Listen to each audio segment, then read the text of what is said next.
one. Well, hey, Dave Melinda here, Positive Polarity Podcast. Hope things are going awesome for you this week. I have a really special guest for you, and I'm honored to be hanging out with him today. And we're going to look at things a little bit different because a lot of times we have people on from around the globe that are really good at theory. They've created something. They have a lot of thought or behind it. They teach something. Look at this completely different from somebody that actually did it and is in the process of doing it, because we all have this desire to start a business. We all have this thought in the back of our head, could we really do this? So I want to talk to somebody and hang out with somebody that's done it, and we'll get into that. But I'm honored to be hanging out with Jeff Pitman. How are you today, my friend? I'm great, Dave. How are you? I'm good. Thanks for hanging out with us. You're an owner at PKSD. I'm not even going to try. You say those words because I use PKSD. So what does PKSD stand for? It's Pitman. I'm the Pitman, Kalkoff, Sakula, and Dentiste. So it's a Awesome. mouthful. That's why we use PKSD.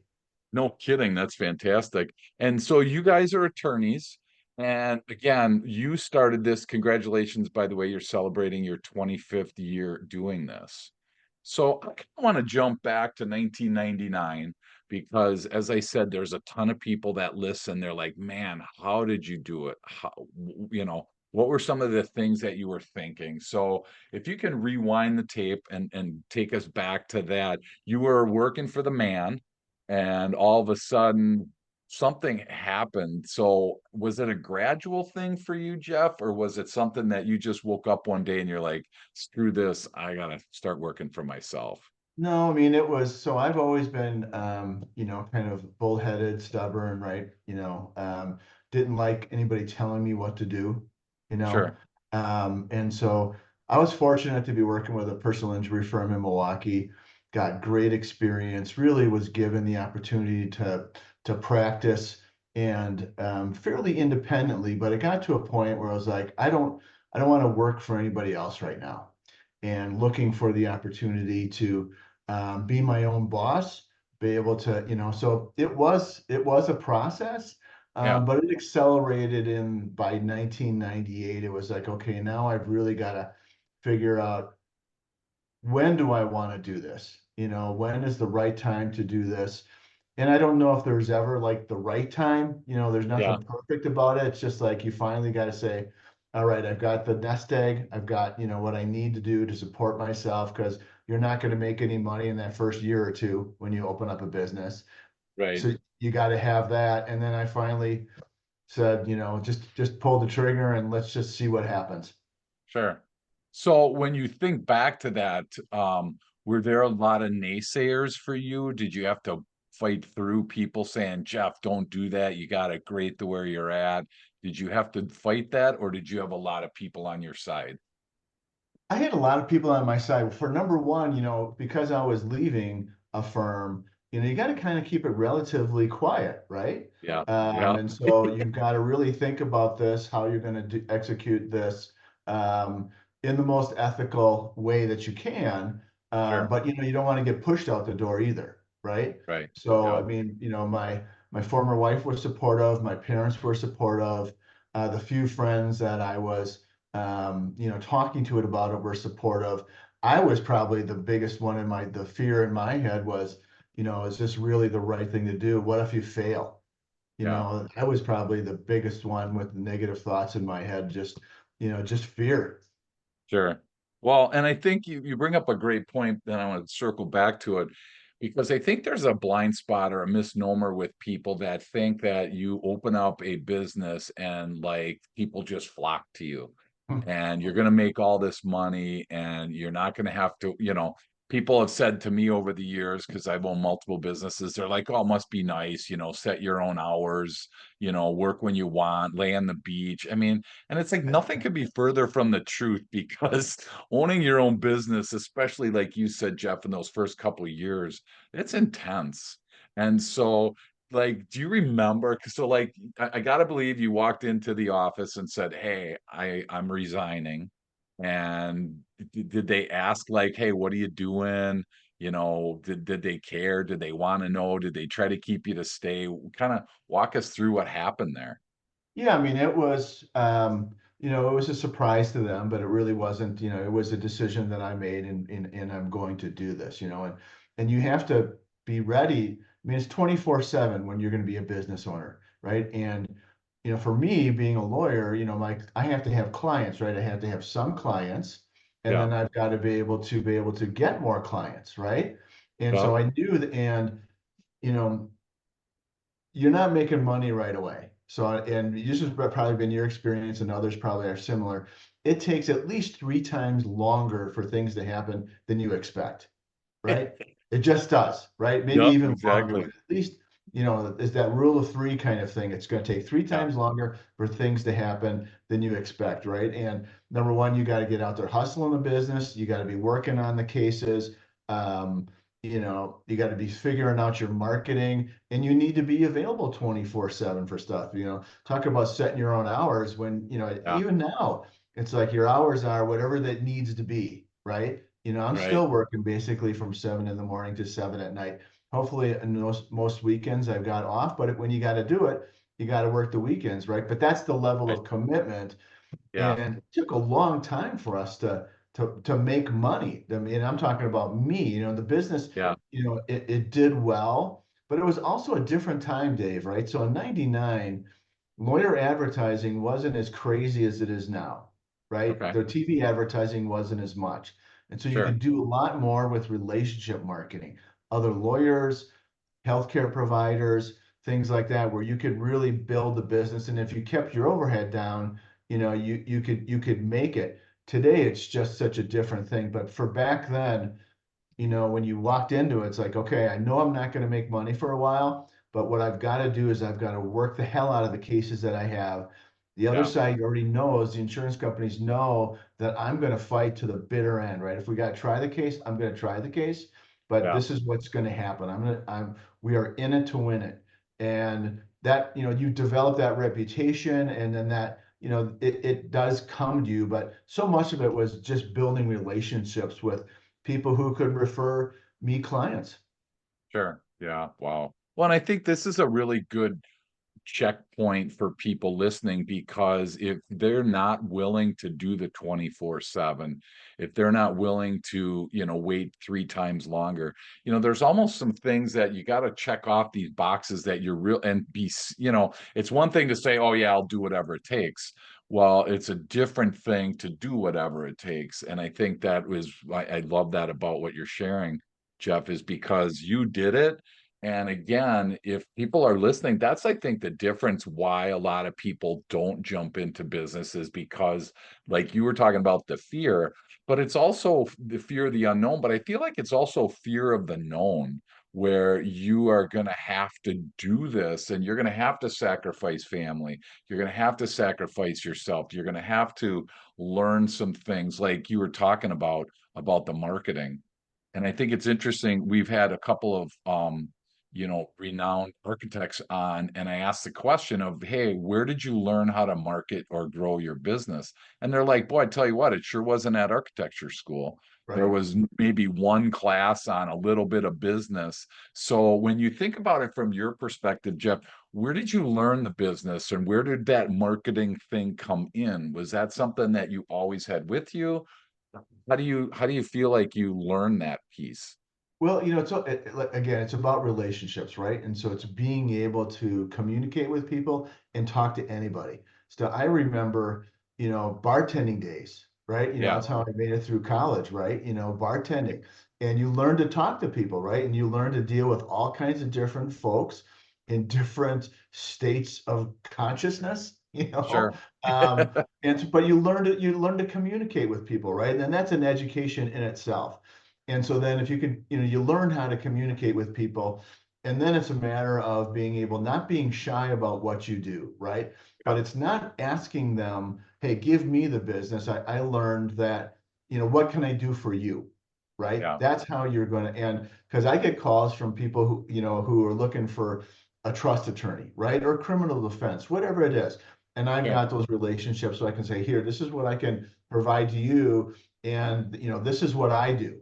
So I'm a personal injury attorney. These are the kind of cases that I work on, and you try to create that symbiotic relationship, right? So Yeah, it's really, I learned that from the firm that I was working with for about 7 years. I learned it was important to to have relationships, get in the community, talk to people. How can you help people? What can I do for you? And then doing it, right? Not just, just talking the talk, but walking the walk. And there has to be that level of trust from that referral source too, right? sure. Whether it's Yeah, for example, a chiropractor who gets a client who was in an auto accident and they need some help, and so he's going to refer it to you.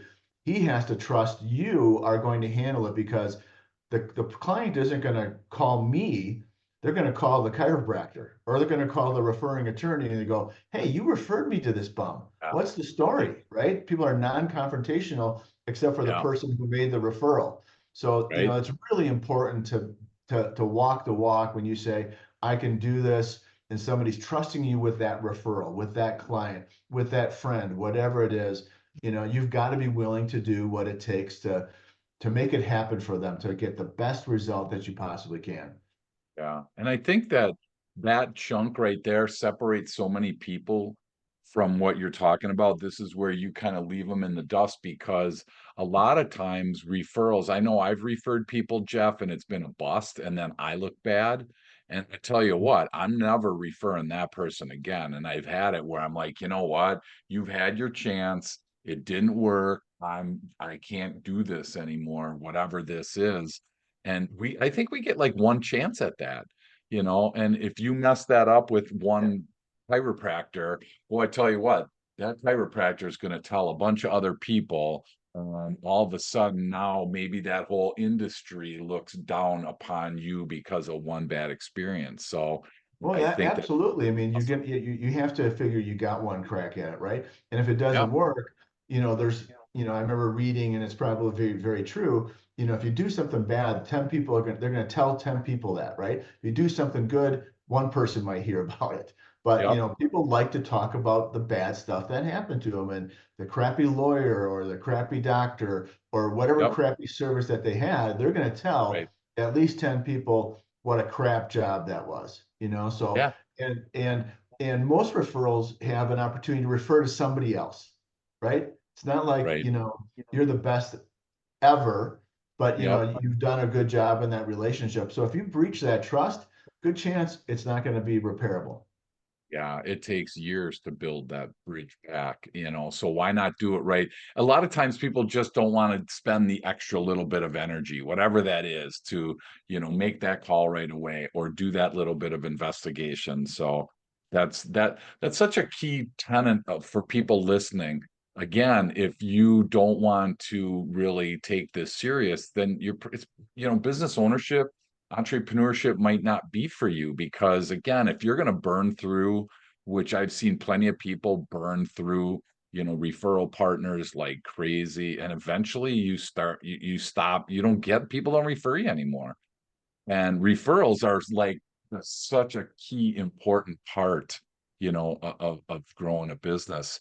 So go back then to like when you first hired, was it you and partners? Did you guys have partners? Did you have partners right away? I Then did, how yeah. did So that I work? had a partner, Tom Kyle, and then in September of 20, my partner Howard Sukula joined us, and Okay. um, and so you really need. It's very difficult to be a sole proprietor, right? It's really difficult, and in our business, it's really difficult. And Yeah. I was very lucky to have Howard join us. Ultimately, it didn't work out with Tom Kyle, and he left the firm. And then, fortunately, we had Rich Kalkoff, who was a partner at the time. So the PK, he just moved up in the batting order. We didn't have to change the branding, so we got lucky on that. There you Um, go. yeah, but it's really important to have partners that you can trust too, right? Sure. You Yeah. really got to be in it together. Yeah. You really have to be rowing in the same direction, same level of commitment, because if there's not that same level of commitment of time and energy, um, you know, it can be a source of a problem, right? Yeah, If for I'm sure. working so hard, why aren't you working so hard? Right. And you start building that resentment stuff. But I've got partners now and who are just fabulous. And then my partner Angela Dentise, she joined us probably about 10 years ago. And Angie actually was a mentor of mine at my former firm. And she left, I left, and then ultimately we came back together again just Sure. because we loved working together with, and Yeah. she was, you know, I can't tell you how much I love Angie and everything that she's done for me and my other partners, but I really want to give a shout out to Angie because, there's just somebody, she was, Angie obviously is a female and, she just showed me that put your head down and just make it happen. You know, don't Yep. take any shit from anybody. Don't Sure. take no for an answer. Sure. Just do it and then try cases. And, she really taught me a lot. So, I mean, I really want to give a shout out to her as a mentor. That's awesome. Well, hey, Angie, feel free to leave at 5 today, okay? Just to take a little bit of time off. So that's awesome. Hey, we're gonna take a quick break. When we come back, I want to kind of look then once you started to build a team because now you have 30 people and you have some really seasoned people. So I want to unpack how that happened. So we'll be right back. Welcome back. I'm honored to be hanging out with Jeff Pitman, one of the owners of PKSD, which is the PKSD guarantee, which we'll talk about in a minute because everybody knows that. And I think you did a killer job on marketing that piece. So great job on that. So probably into the 2000s now is you're starting to gain some momentum. What's like once there's some partners, what's like the first thing that you looked at hiring? Was it like somebody like a paralegal? Was it somebody, what was that track like for you? Well, we had three partners and then we had a legal assistant. And then it was a matter of adding paralegals, right? So the more Gotcha. cases, you really need somebody to be able to handle the day-to-day stuff for that support. And then there's that balance, Dave, as you know, of trying to, keep your overhead reasonable, right? But you Right. need to be able to work on the cases to be able to do your job and handle things. And so it was, slow growth, and we've learned over time that you have to hire long and fire short, and you got to have the right mix of Yeah. people. I mean, that's Yeah. the balance. And so things grew and grew. I mean, starting probably in the mid 2000s, I started marketing. I started to specialize in working on nursing home and assisted living cases. Okay.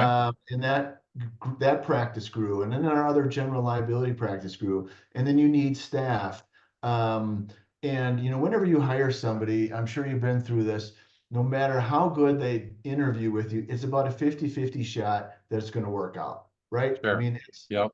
you hope it does, but Yep. sometimes it just doesn't. And so that balance of staff and then figuring out, when it's just not good. Firing somebody is not fun, but when you got Right. to do it, you got to do it. And it's just easier to do it, Yeah. when it's not going to work rather than dragging things out, right? And so, I mean, and it just takes one person to knock off the culture of a Sure. business. One Yep. person can be a cancer and just Yep. ruin everything. It's unbelievable that, Right. we've learned that over time that if you don't have that good fit, man, you got to get that person out the door. It's good for Yep. them. I mean, a lot of times they're relieved that they don't have to come to your office anymore or come to your Yep. business, but just got Yep. to end the pain for everybody. Just end the Yeah. pain, be done with it, even though it's not any fun to do it.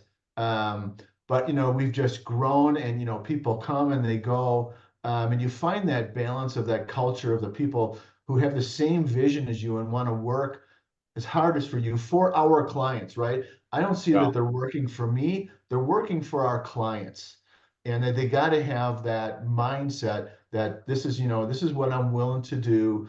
And then when you have that, you want to do everything you can within reason to be able to keep that team, right? Yeah.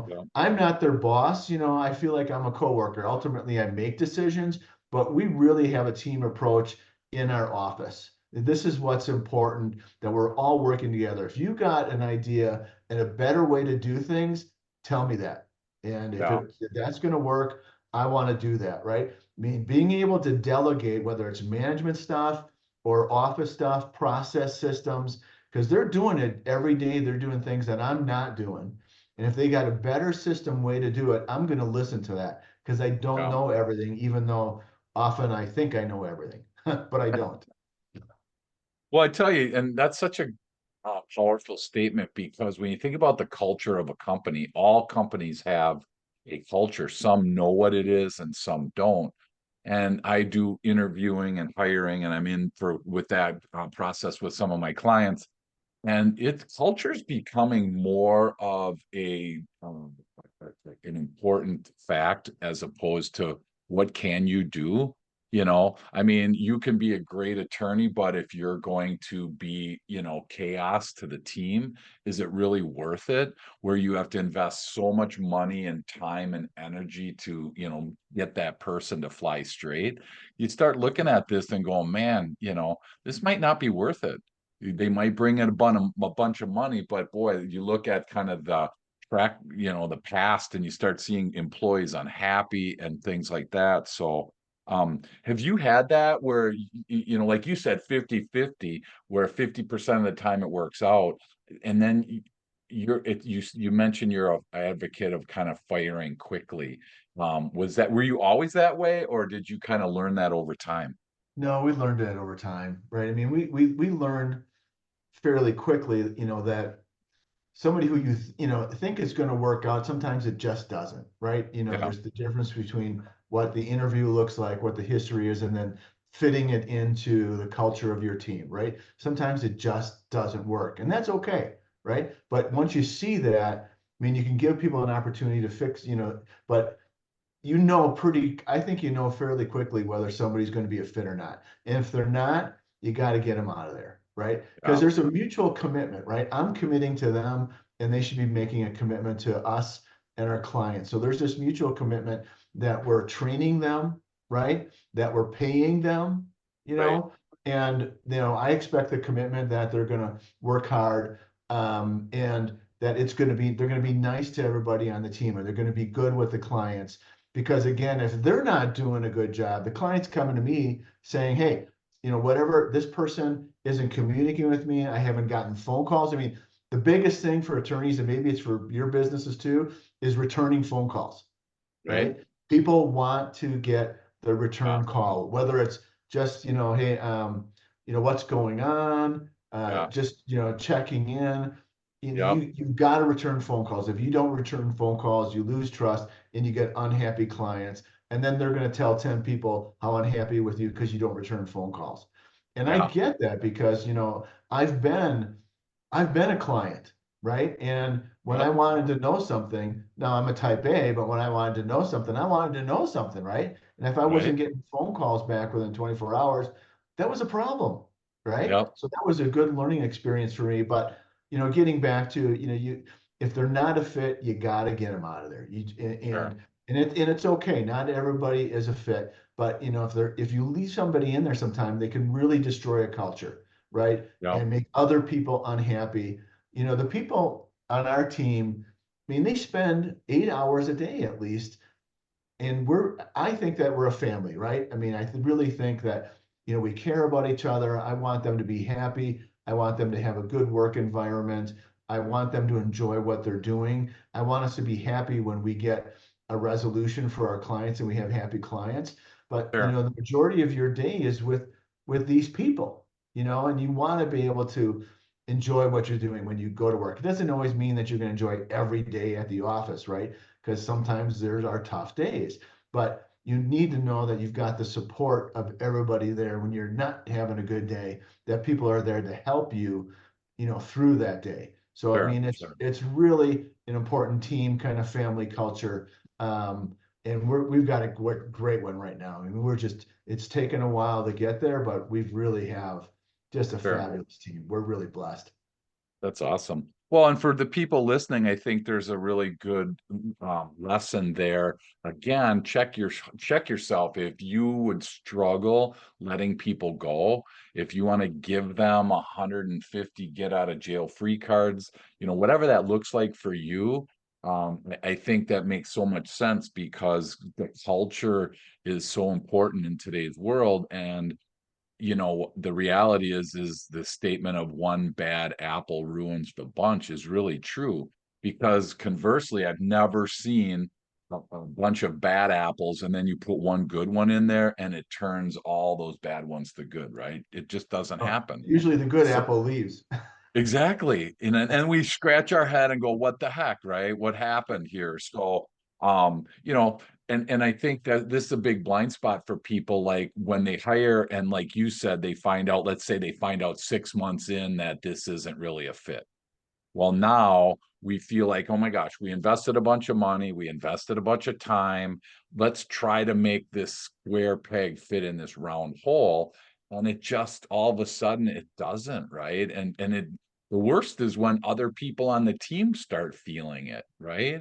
When that's And the thing. So it's a sunk cost, right? It's a yeah, sunk cost, regardless of how much you've invested. You've done that. You've made the effort, and I need to know that I've done everything. I provide everything I can for that person to succeed, right? I've given them all of the opportunities. We've given them the tools, the systems to succeed. And if they're not, it's just not going to change, right? sure. It's Yep, just not going to change. And yep, so, you've got to make the choice and make the decision, understand that's a sunk cost. I can't change what happened in the past.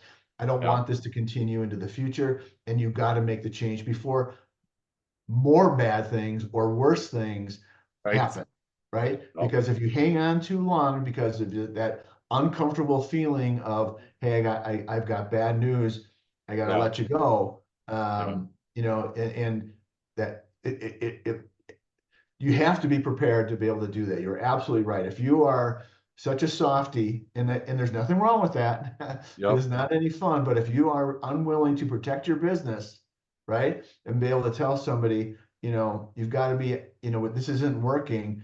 And like I said before, Dave, I found that a lot of the times people are relieved, right? They don't like missing that paycheck, but they're relieved that they don't have to do this anymore because they yeah, really didn't like it anyways. Because most people know if they're succeeding in a job or not, right? And they just keep doing it because they're getting a paycheck. So yeah, a lot of the times everybody's relieved. It's not yeah, any fun, but it doesn't take long. And and that's how you protect your business. Everything that you've invested in this is more important than the investment that you've made in that person, and it doesn't work. That's right. okay. You just Yep. got to recognize that. Yeah, no, that's great. I think that if people want, Jeff will be happy to come and fire people for you. So he's Feel fine like, with it. what No, was his so name on Cheers? What was the guy Norm? Remember that they had that Norm, episode where yep, they had everybody come and he'd fire people and he'd be sobbing and stuff. yep, yep. And they were like, oh, okay. Well, I think though that, as we start to land the plane today, I think it's interesting to think about the leader.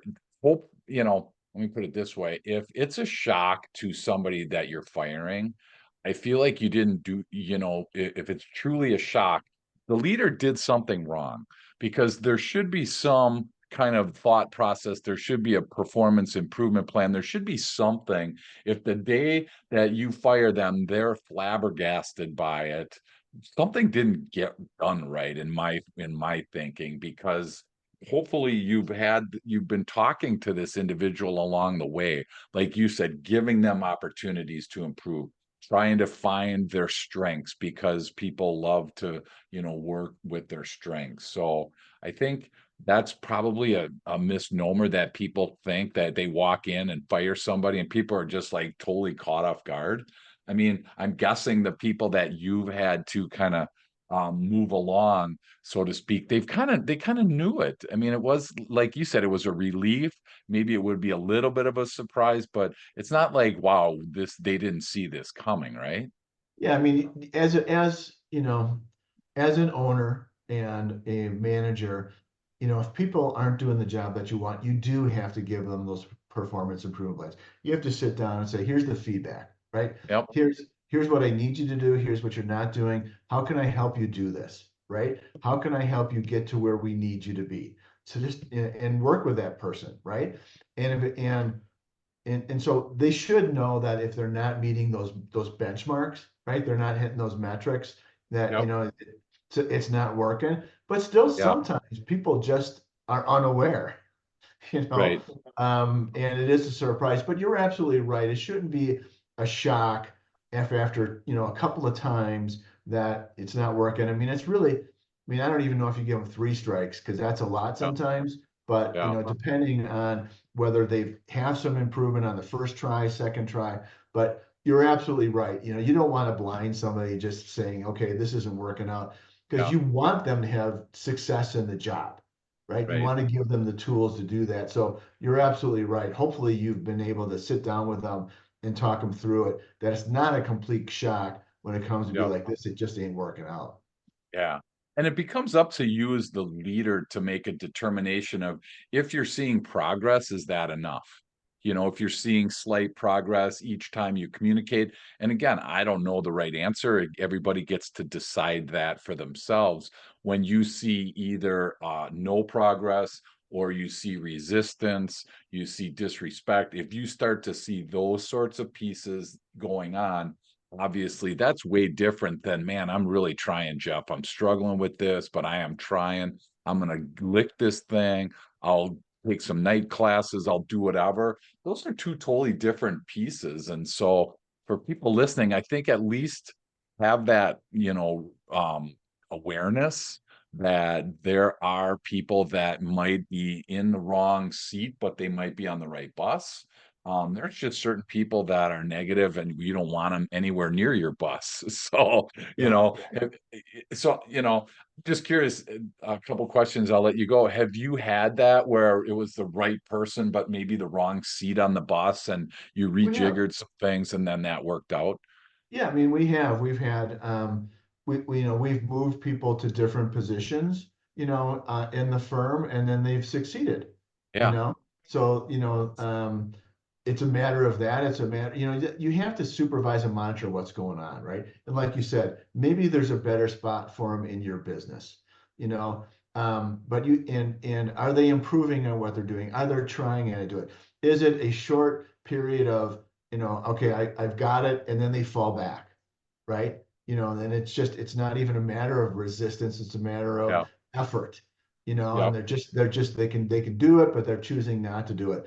But we've had, not a lot of that. It's just, sometimes it's just not working out to the same level, the same fair, standard that I have as far as expectations on doing your job with clients and getting cases in the shape that I need them to be in. But sure. we've had people move around the firm, and then we've had people that it's not Yeah, going to work, and you've got to be able to monitor that, and it is discretion, and that's where experience comes into play, you yep, know, and you're going to make some wrong calls. As a business owner, you're going to right, let somebody stay on who shouldn't, and sometimes you get rid of somebody that maybe it didn't work out. And even though yeah, they're saying you can never go home, sometimes people come back. You're like, this just didn't work out for this reason. Let's figure something out. yeah, And somebody comes back, and it works out. So there's just a lot that they don't teach in the books, right? They don't teach yep, in school, whatever kind of school you're in. You can read all the books you want, but it yep, really comes down to your people skills, right? I mean, right, that's yep, that's really key. And for business owners who don't have people skills, they need to hire somebody to manage your business who does, right? yeah, Be yep, able to let that ego go away. Like, I can't do this. I need somebody who can, and yep. that somebody that they trust that they can do that. Yeah, no, for sure. And I think that really makes a ton of sense to really, if you're listening and you don't have the people skills, they're hard to hire. And it might just be easier to find a partner that does, find a manager, find another leader, find somebody. Because if you treat your people wrong or treat them bad or treat them poorly, you just have such a hard time having a successful business. I don't know any company that treats their team terrible that's successful, that is having going any direction at all other than down. And high turnover today, like you said, it just absolutely is a crusher. So I love that your average tenure per people's 11 years. So again, that just speaks volumes to you as a leader. One last question, I'll let you go. What would your tip of the day be, Jeff, for somebody listening? Maybe it's something we covered, maybe it's something that we haven't yet, but for people listening, what would your tip be?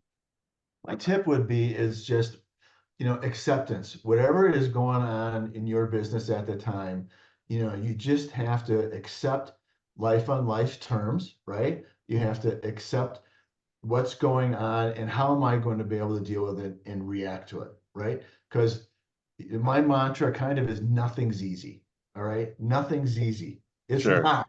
You can convince yourself that it is, it's not, right? Yeah, And so how am I going to be able to deal with this? You got to accept the fact that it's not going to be easy, right? And then how am I going to respond to that? yeah, There are positive ways and there are negative ways, right? And I've just learned much better. Once I accept the fact it's not easy, how am I going to solve this problem without making it worse, right? sure. Because nothing good happens after FU, right? Yeah. So that's, Oh, it's funny. right? I mean, you just Yeah. have to figure out that it's not people don't wake up in the morning thinking, how can I make Jeff Pittman's life easy today? Yep. That's just not the Except for way. Jeff Pittman.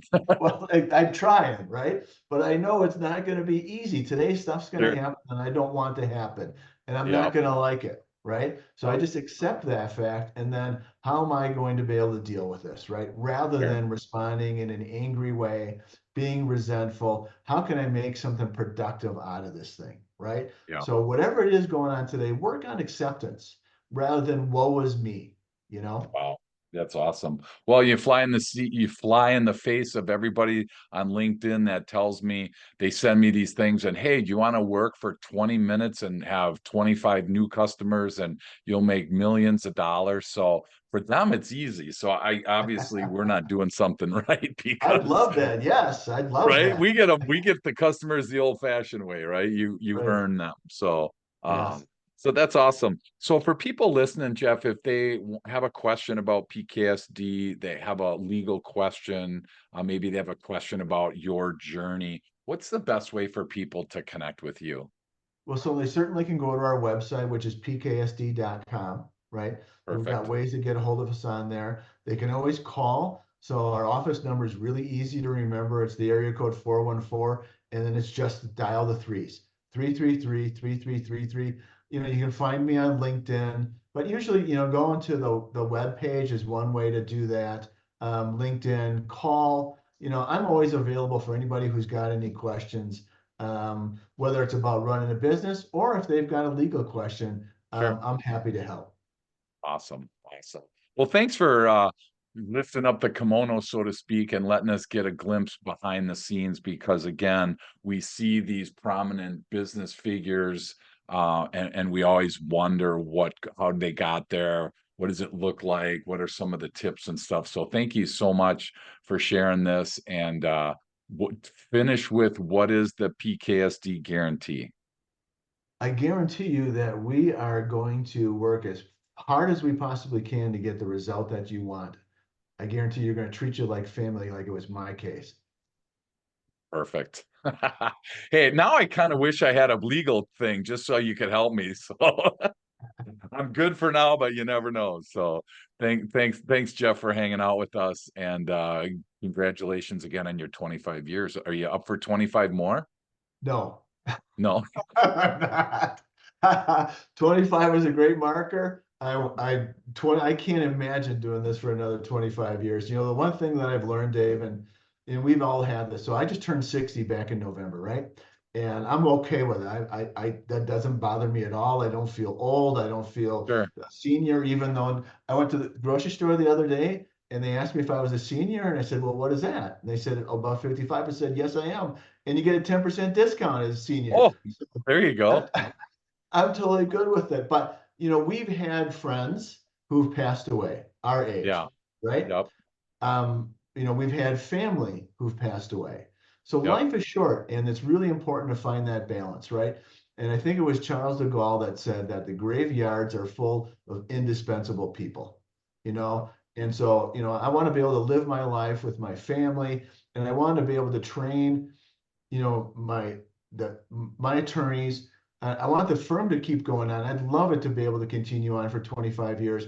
I just don't want to be the one running it for 25 years, right? So I want There to be you able, go. my job is to be able Yep.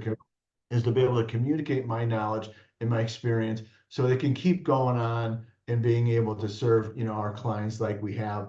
It's just that life's short, man. I want to Yep. be able to do things other than practice Yep. law. I feel like we just graduated high school together in 1982, right? It seems like that was a few years ago, and it's like I don't even want to say how many it is, but um, awesome watching you grow, my friend, and can't wait to keep watching. And again, thanks for all you're doing.